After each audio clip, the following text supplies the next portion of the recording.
우리 하나님께서는 이렇게 말씀하셨습니다. 하나님은 사모하는 영혼을 만족하게 하시느니라. 오늘 여러분 이 수요예배 나오시면서 하나님의 은혜를 사모함으로 나오셨습니까? 그 사모함을 우리 주님께서 은혜 충만하게 채워줄 줄을 믿습니다. 저는 늘 교회에 나올 때마다 그런 생각이 듭니다.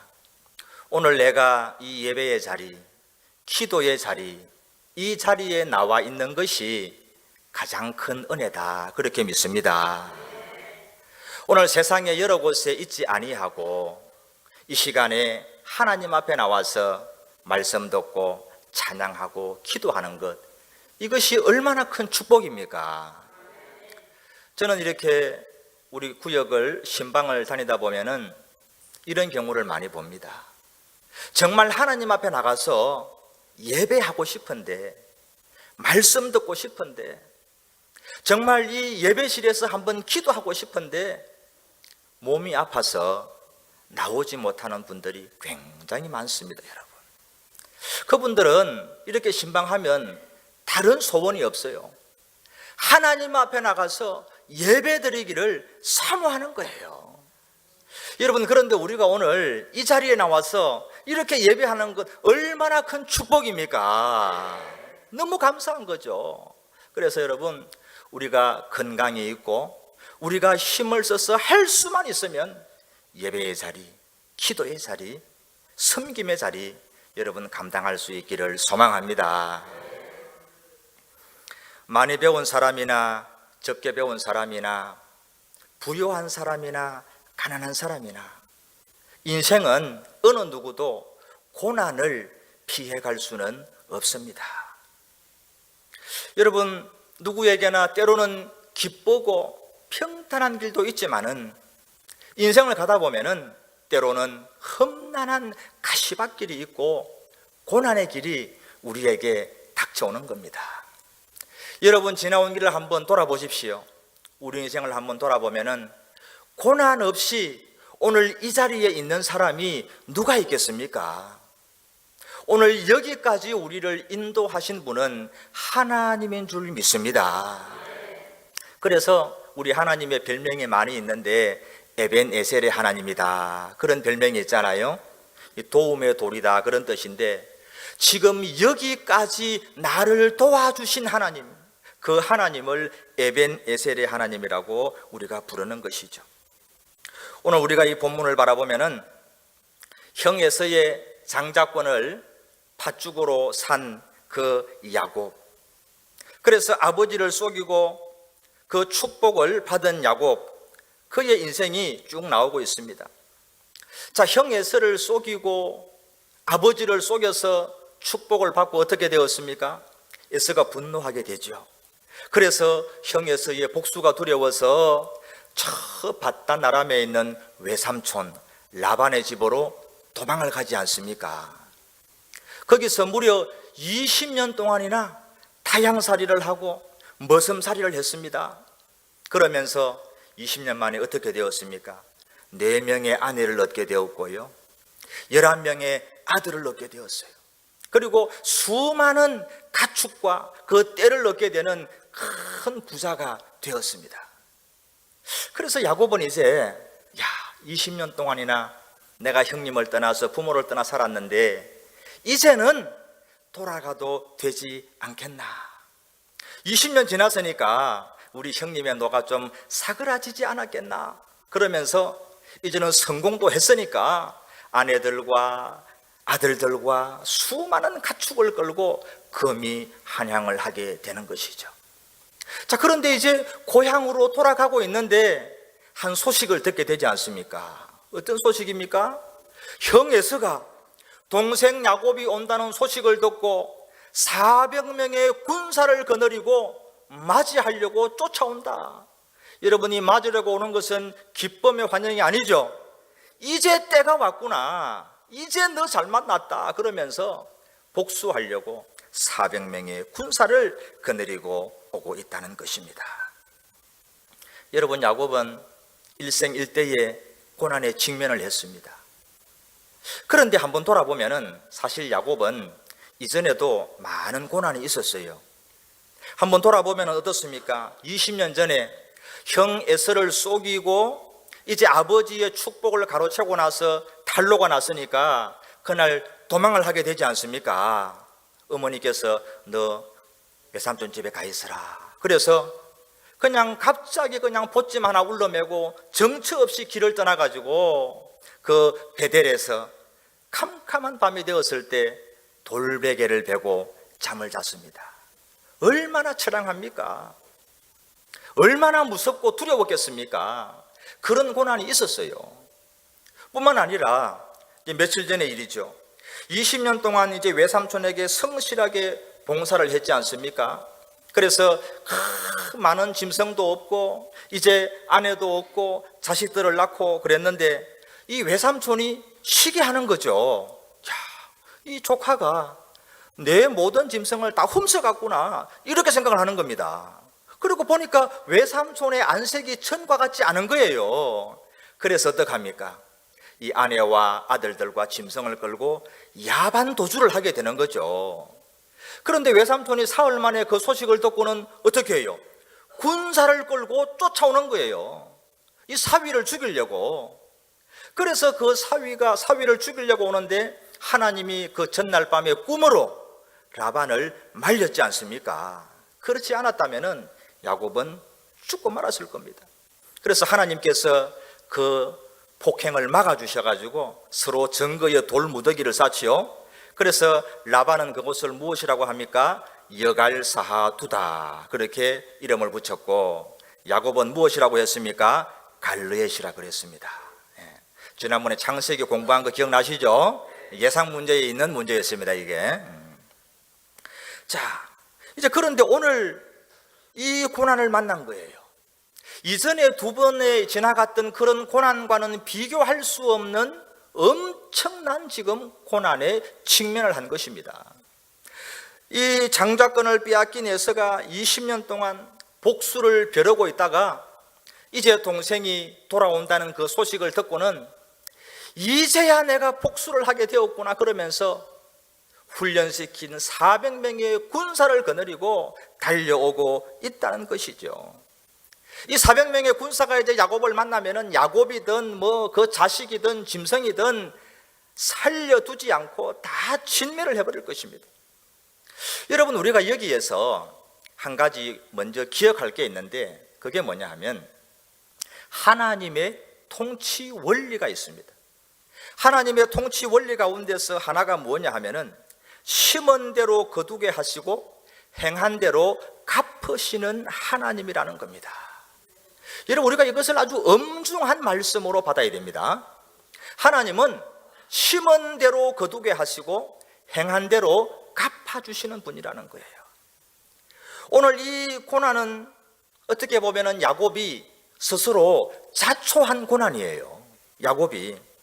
야곱은 지금 자기가 심은 대로 거두고 행한 대로 갚음을 받고 있는 겁니다. 자, 이게 무슨 말씀이냐 하면은요, 형 에서에게 장자권을 샀지 않습니까? 그러면 하나님의 때를 기다려야 되는 거예요.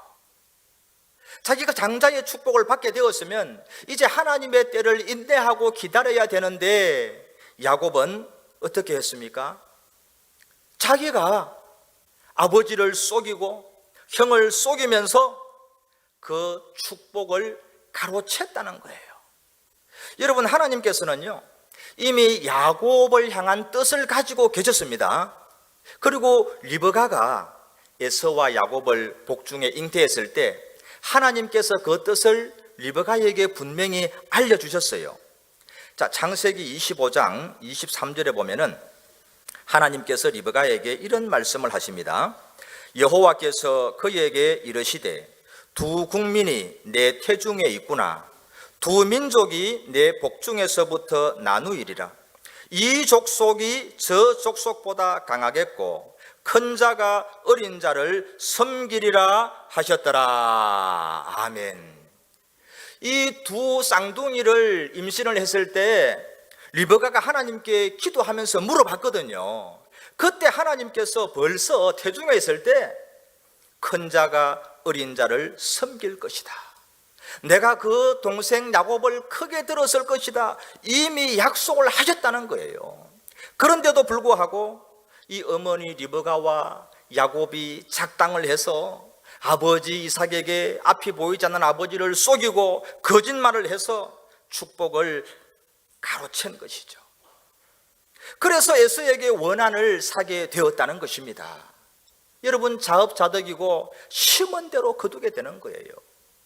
여러분, 우리가 하나님을 섬길 때 우리의 목적이 선하면 방법도 선하기를 바랍니다. 내가 좋은 목적이 있다 그래가지고 방법을 무시하면 안 돼요. 질서 없이 행하면 안 돼요. 여러분, 우리가 목적이 바르면 방법도 선한 방법으로 감당하여서 하나님께 영광을 돌릴 수 있기를 축원합니다.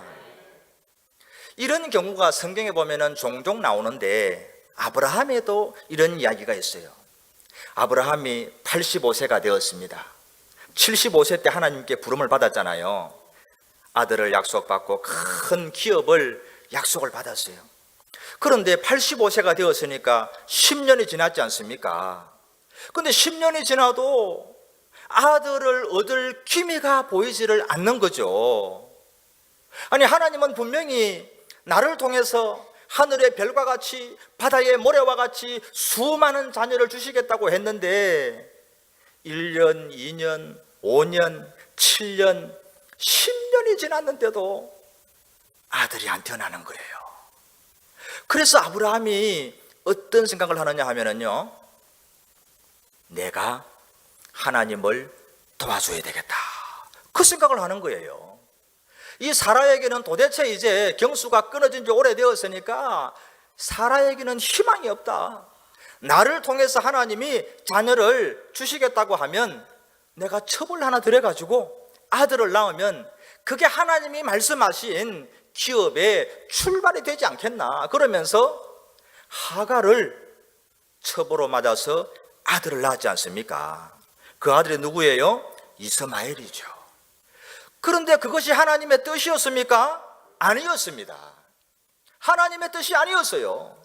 그래서 나중에 그 이스마엘의 후예와 이삭의 후예가 지금도 이스라엘과 저 중동이 반목하면서 전쟁하면서 미워하는 이 정오의 씨앗을 낳게 되었다는 것이죠. 여러분, 우리는 하나님보다 앞서지 않기를 소망합니다. 말씀보다 앞서가지 않기를 소망합니다. 우리의 마음이 너무 조급하면 안 돼요. 하나님을 믿고 기도하고 주의 일을 하지만 우리의 마음이 하나님보다 앞서고 말씀보다 앞서서 내가 하나님을 도와준답시고 도리어 하나님의 영광을 가로막는 그런 일들이 얼마나 많은지 모릅니다. 인간이 스스로 자초를 했던 그렇지 않던 이 야곱처럼 우리 인생에는 늘 고난이 닥쳐옵니다. 고난을 피할 수는 없어요. 그 고난을 우리가 어떻게 극복하느냐, 이것을 통해서 우리의 신앙이 참된 신앙인지 거짓 신앙인지 구분을 할 수가 있는 것입니다. 여러분은 믿음의 유익이 무엇이라고 생각합니까? 믿음의 유익이 뭘까요? 여러분, 믿으면 고난이 없겠습니까? 그렇지 않잖아요. 요셉을 보세요. 요셉이 무슨 큰 죄를 지었습니까? 아무 죄 지은 게 없어요. 그런데도 종으로 팔려가고 거기 가서도 성실하게 일을 했는데 누명을 뒤집어 쓰지 않습니까? 요셉의 고난을 바라보면은 죄를 지은 건 아니에요. 하나님 안 믿은 것도 아니에요. 믿음으로 살았지만은 고난을 받더라는 거죠. 다니엘은요, 여러분, 다니엘이 어떤 범죄한 거 성경에 나오는 거 봤습니까? 아무리 찾아도 다니엘은 죄가 없는 사람이에요. 그런데 포로로 팔려가고 사자굴에 들어가고 얼마나 많은 어려움을 당했습니까? 믿음의 유익이 무엇일까요? 여러분, 믿음은 우리에게 고난이 없게 하는 것이 아니라 고난을 극복할 힘을 주시고 그 고난을 통해서 하나님께 영광을 돌리게 하는 것인 줄로 믿습니다. 그게 믿음의 유익입니다. 오늘 이 고난을 만난 야곱의 모습을 한번 여러분 보십시오. 야곱이 형 에서가 400명의 군사를 거느리고 달려온다는 그 소식을 듣고 가장 먼저 어떻게 합니까?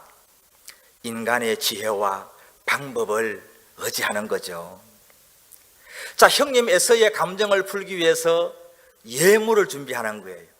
내가 이제 큰 부자가 되었으니까 그 당시에는 이 가축이 가장 중요한 재산 아니겠습니까? 그래서 많은 재산 가운데서 형님의 마음을 감동시킬 만한 큰 그 예물을 준비하는 거죠. 여러분 14절, 15절 말씀 한번 보시기 바랍니다.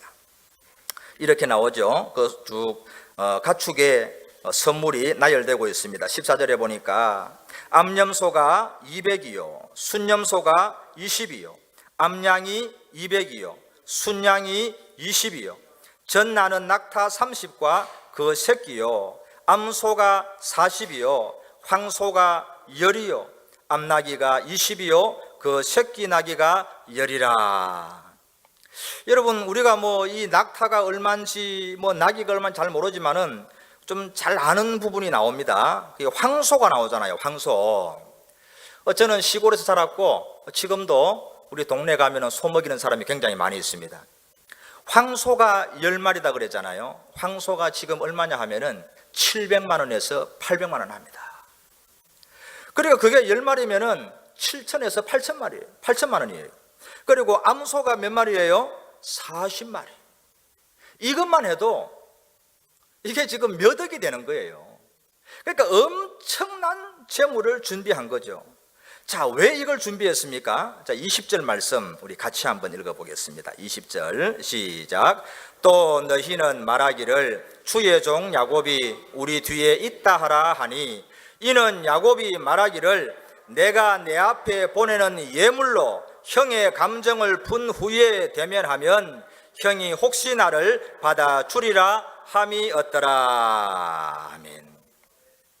이 약삭빠른 야곱의 그 진면목을 볼 수가 있는 것이죠. 이 많은 예물을 가지고 형의 마음을 좀 누그러뜨리고 그 다음에 내가 대면하면 형이 나를 좀 반갑게 맞이하지 않을까, 용서하지 않을까, 그런 계산을 하고 있는 거예요. 그리고 그게 이제 믿지 못하니까 2차로 또 작전을 세우는데 그 작전이 뭐냐 하면 때를 세 때로 나누는 겁니다. 여러분, 왜 때를 나누었을까요? 한 때가 먼저 공격받으면 한 때는 피하기 위해서. 그래서 제일 앞쪽에 세운 때가 누구냐 하면은 첩과 그 아들들, cherub에다가 세운 거예요. 여러분, 절대 첩이 되지 마시기 바랍니다. 이 대우를 못 받아요. 그 다음에 이제 두 번째는 누굴 세웠습니까? 레아를 좀 덜 사랑했거든요. 레아와 그 아들들을 가운데다가 세웠어요. 그리고 세 번째 누굴 세웠어요? 라헬과 요셉을 세웠어요. 그렇게 세워가지고 보내는 겁니다. 여러분, 한 때를 치면 한 때는 피하리라. 여종들은 어쩌다가 죽어도 라헬과 요셉은 살려야 되겠다 그러면서 나름대로 계산해가지고 그렇게 보내는 거예요. 이 위험 앞에서 우리 인간의 본능을 보여주는 것이죠. 그러나 그 선물 에서가 그들도 보지도 않습니다. 종이 전하는 그 평화의 인사 듣지도 않습니다. 그리고는 400명의 군사 말을 달리면서 칼을 번뜩이면서 달려오고 있는 것이죠. 가축 선물도 좋은 화해의 말도 아무런 소용이 없게 되었다는 것입니다. 여러분, 우리가 정말 인간의 힘으로 감당할 수 없는 고난 앞에 서게 되면요, 우리가 가지고 있던 삶의 경험도, 내가 가지고 있는 물질도, 인맥도 그때에는 아무런 소용이 없는 거예요. 고난 앞에서 인간의 잔꾀를 의지하지 마시기 바랍니다. 여러분, 야곱이 이제 그 모든 상황에서 마지막으로 선택하는 방법이 있습니다. 참, 마지막으로 그가 어떤 것을 선택하게 됩니까? 가족과 짐승들을 세 대로 나누어서 요단강을 건너게 한 후에 야복 나루터에 야곱은 혼자 남게 되었습니다. 혼자 남게 되었어요. 자, 그때에 그가 어떤 일을 하게 되는가? 자, 23절, 24절 말씀 같이 한번 읽어봅니다. 그들을 인도하여 시내를 건너가게 하며 그의 소유도 건너가게 하고 야곱은 홀로 남았더니 어떤 사람이 날이 새도록 야곱과 씨름하다가, 인생은 홀로 남았을 때 참된 자기의 모습을 대면할 수 있게 되는 것입니다. 내가 정말 단독자로 남았을 때, 하나님과 나 단독자로 서게 되었을 때 나의 참다운 모습을 바라보게 되는 것이죠. 여러분, 인생은 홀로 남고 내가 가진 모든 소유, 모든 재물, 모든 자원을 내려놓을 때 하나님 앞에 간절한 기도가 시작될 수 있는 것이죠. 야곱은 가족도 다 보내고 그 많던 재물 가축도 다 건너보내고 홀로 남았습니다. 홀로. 이제까지 그런 적이 없었죠. 이제 홀로 남아서 하나님 앞에 무릎을 꿇고 기도하는 것 외에는 다른 방법이 없게 되었던 것이죠. 여러분, 우리도 인생 살다 보면은 홀로 남겨질 때가 있잖아요. 저는 그렇게 긴 인생을 살지 않았지만은 오늘까지 오면서 저는 몇 번 홀로 남았을 때가 있었습니다.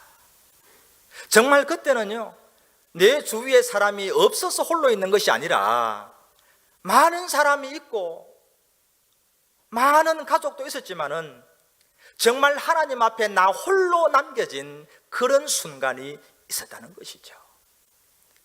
여러분, 인생 살다가 홀로 남겨지게 되었을 때, 사방이 가로막혔을 때 하늘을 바라볼 수 있기를 소망합니다.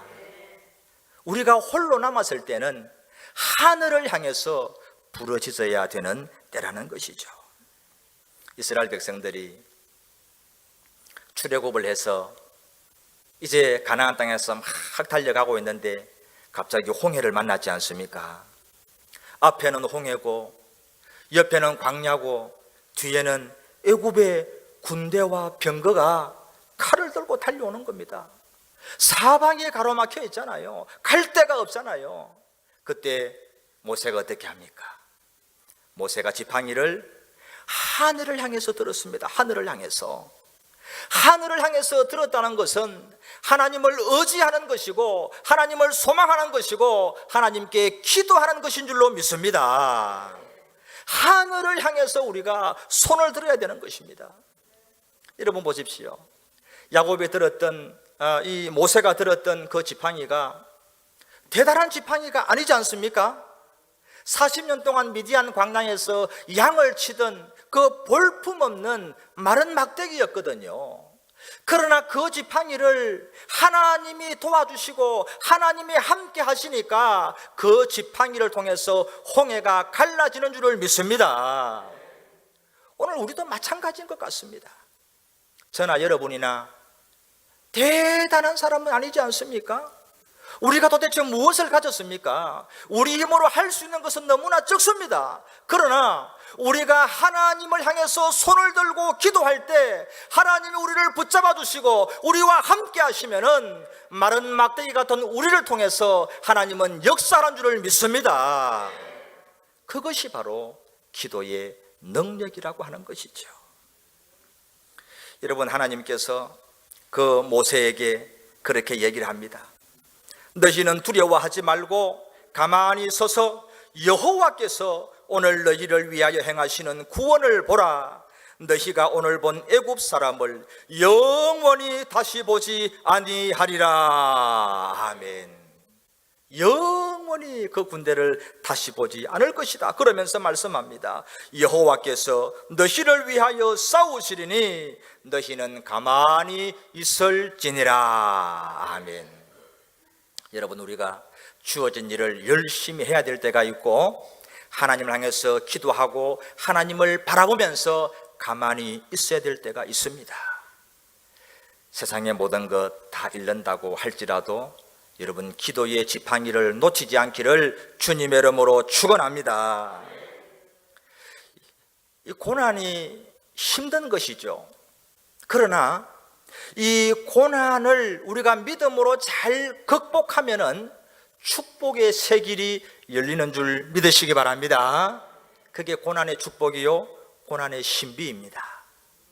고난이 힘들지요, 어렵지요. 그러나 그 고난을 믿음으로 잘 이겨내면은, 믿음으로 잘 극복하면은 하나님의 놀라운 축복의 새 길이 열리는 것입니다.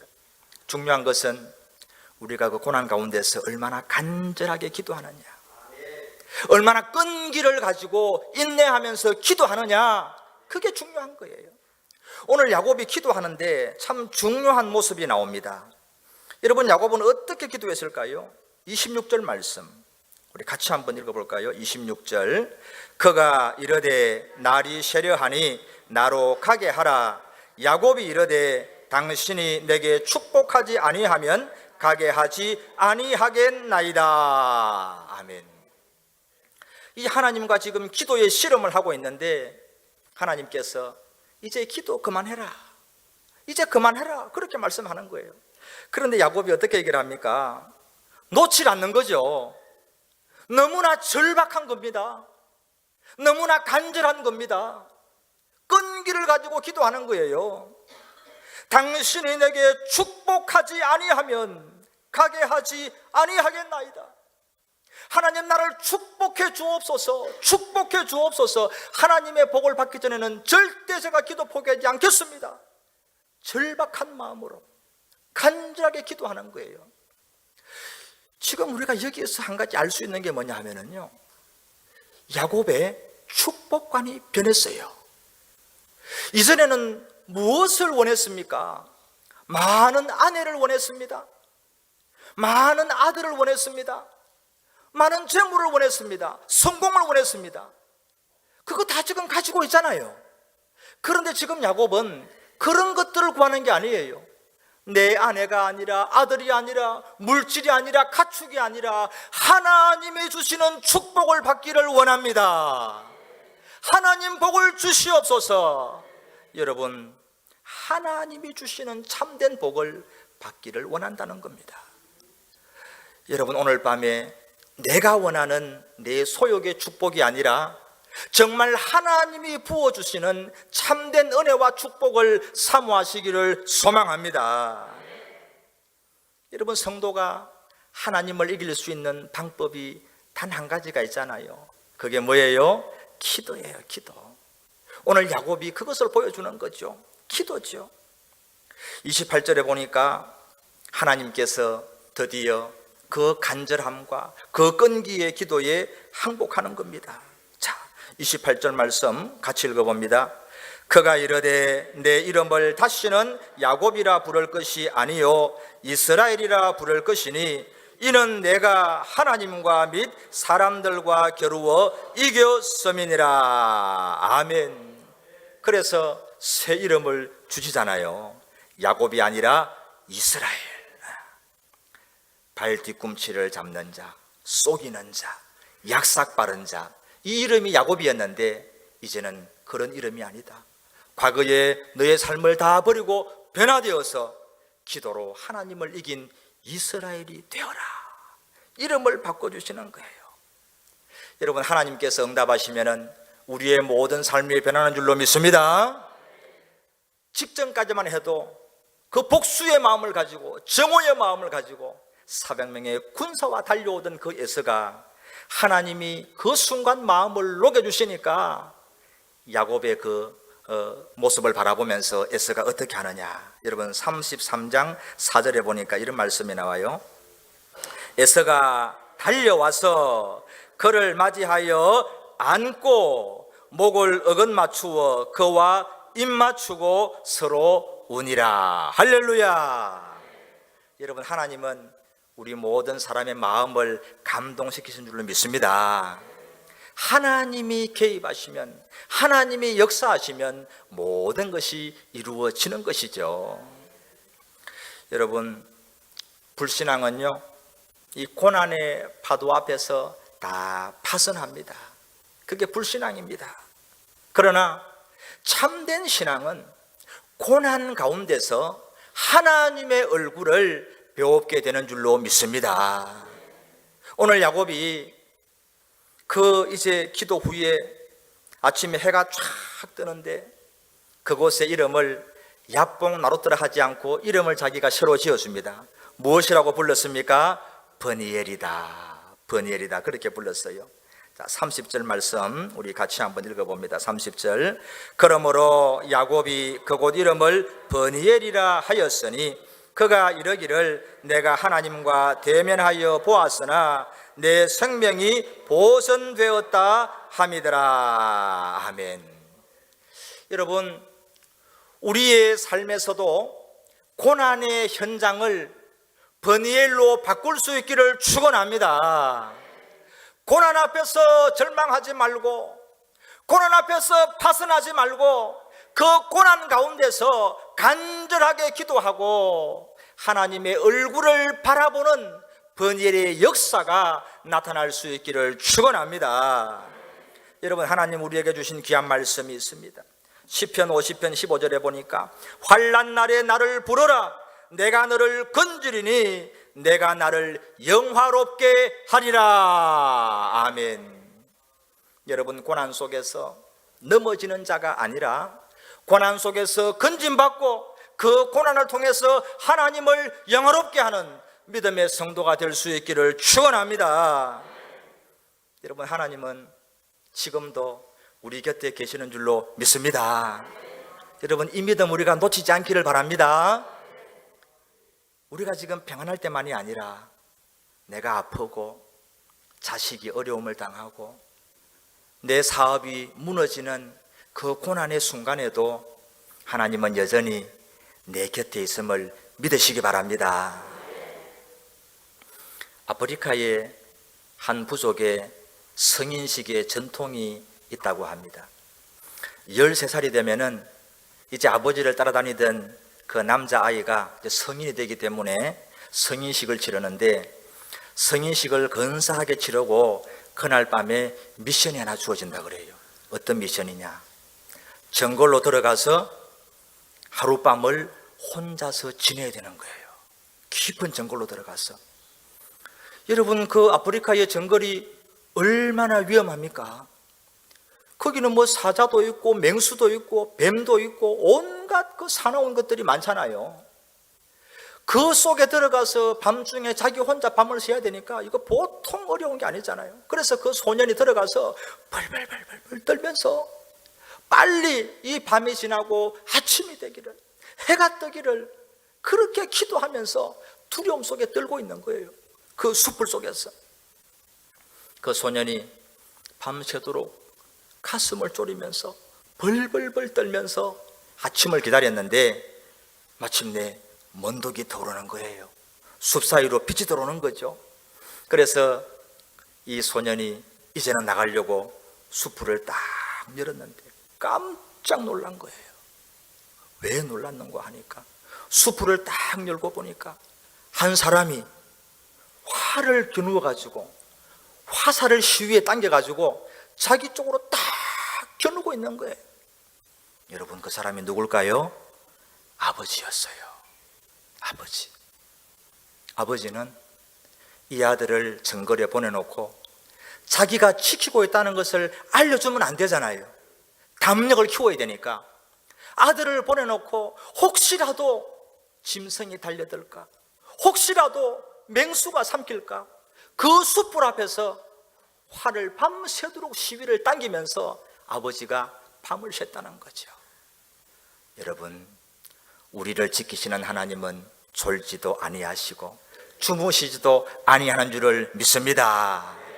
그게 우리 아버지입니다. 여러분, 그 하나님 지금도 함께하는 줄을 믿습니다. 그래서 우리의 삶의 순간에 어떤 고난과 어려움이 찾아올지라도 우리를 향해서 화살의 시위를 당기고 지키고 계시는 그 하나님을 의지하면서 간절한 기도로 하나님의 얼굴을 배우는 번일의 역사가 일어나기를 주님의 이름으로 축원합니다. 우리 한번 찬양하고 함께 기도하기를 원하는데요. 왜 나만 겪는 고난이냐고 불평하지 마세요. 고난의 뒤편에 있는 주님이 주실 축복 미리 보면서 감사하세요. 우리 이 찬양 부르고 기도하도록 하겠습니다.